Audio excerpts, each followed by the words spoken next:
আমাদের শেখ সৌদি আরবের গত 2 বছর আগে শেখ রাহিমাহুল্লাহ তাআলা মারা গিয়েছেন, আপনারা অনেকে হয়তো চিনেন। শেখ আব্দুল্লাহ উদাইয়ান রাহিমাহুল্লাহ তাআলা, তিনি একাধারে উসুল এবং ফিকহের অনেক বড় পণ্ডিত ছিলেন সৌদি আরবের। 2 বার আমার তার সাথে সম্মুখীন অথবা সাক্ষাৎ হওয়ার সুযোগ হয়েছে। শেখ এর ছেলে তার কাছ থেকে, শেখের কাছ থেকে বর্ণনা করতেছেন যে রমাদান মাসে ফজরের সালাতের পরে আমরা ঘর থেকে বের হলাম, মক্কায় উমরা করার জন্য আসবে। তখন শেখ রাহিমাহুল্লাহ তাআলা তার সন্তানকে, ছেলেকে বললেন যে তুমি কোরআন ধরো আর আমি পড়ি, মানে তুমি ধরো আর আমি পড়ি।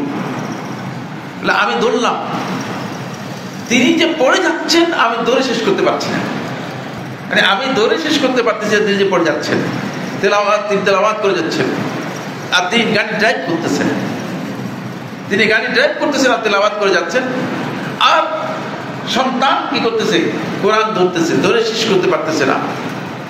ইলা আন ওয়াসালনা তাইফ, আমরা 8 ঘন্টার মতো আমরা সফর আসলাম, তাইফের কাছাকাছি, মিকাতের কাছাকাছি এসে পৌঁছে গেলাম।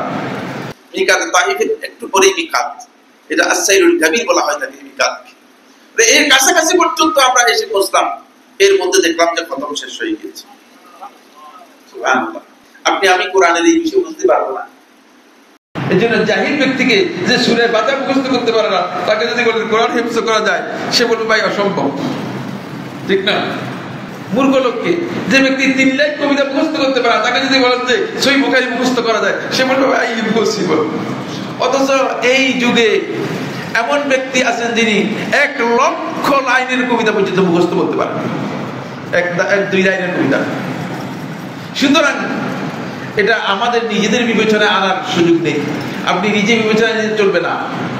যদি আল্লাহ তাআলার কাছে বরকত চান সময়ের, আল্লাহ রাব্বুল আলামিনের কাছে যদি তৌফিক চান, যদি আল্লাহ তাআলা বান্দাকে তৌফিক দান করেন, তাহলে তিনি কোরআনে কারীম খতম করতে পারবেন এবং বহুবার খতম করতে পারবেন। কিন্তু যদি তৌফিক না দেন, এখন আমরা সবাই নিজেই বুঝতে পারবো যে আমি কতটুকু তৌফিক পেয়েছি।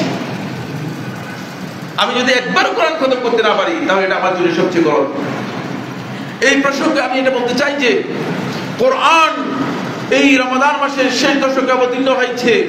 কোরআনের এই দাবি যাতে করে আমরা পূরণ করতে পারি, কোরআনের সাথে সম্পূর্ণরূপে নিজেকে সম্পৃক্ত করে নিন, কোরআনের সাথে লেগে যান, যথাসম্ভব চেষ্টা করুন কোরআন কারীম তেলাওয়াত করার জন্য। কারণ এই মাসের অত্যন্ত গুরুত্বপূর্ণ দিক হচ্ছে আপনি কোরআনের সাথে লেগে যাবেন।